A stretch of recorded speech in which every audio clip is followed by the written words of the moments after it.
সব অন্যায়ের প্রতিবাদ হয় না, সব অন্যায়ের বিচার হয় না, সব অপরাধী শাস্তি পায় না। তবু কিছু মানুষ নীরবে প্রতিবাদ করে যায়, প্রতিবাদ করতে থাকে।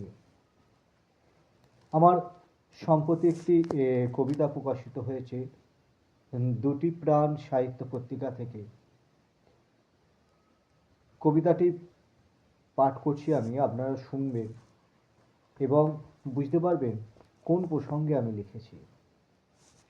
কবিতার নাম সেই রাত।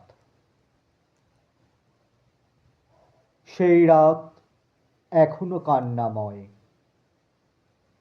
তখন অন্ধকার জমাট অন্ধকার, বিশ্বাসের মুখগুলো হঠাৎ বেরিয়ে এলো দানবের মতো। চোখের সামনে অসংখ্য মুখোশ, উল্লাসে ফেটে ওঠে রক্ত মাংসে।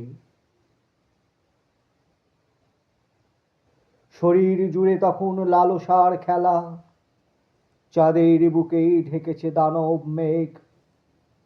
দানবের সাথে তখন লড়াই, বেঁচে থাকার অদম্য ইচ্ছায়। সব কিছু শেষ হলে প্রাণহীন নিথর দেহটা জানি পায়নি মুক্তি তোমার। মায়ার অন্তরালেই অসংখ্য মায়াবী মুখ, অসংখ্য মুখোশের ভিড়ে। তাই তো হঠাৎ উঠেছে রব দেশে দেশান্তরে, প্রতিবাদ হয়েছে, প্রতিবাদেই হয়েছে সরব। মুখোশের অন্তরালে গোপনে রয়েছে যে মুখ, মুখোশের অন্তরালে গোপনে রয়েছে যে মুখ। জনতার মাঝে তার হোক বিচার, মুখোশের অন্তরালে গোপনে রয়েছে যে মুখ। জনতার মাঝে তার হোক বিচার। নমস্কার বন্ধু, নমস্কার বন্ধুরা, নমস্কার।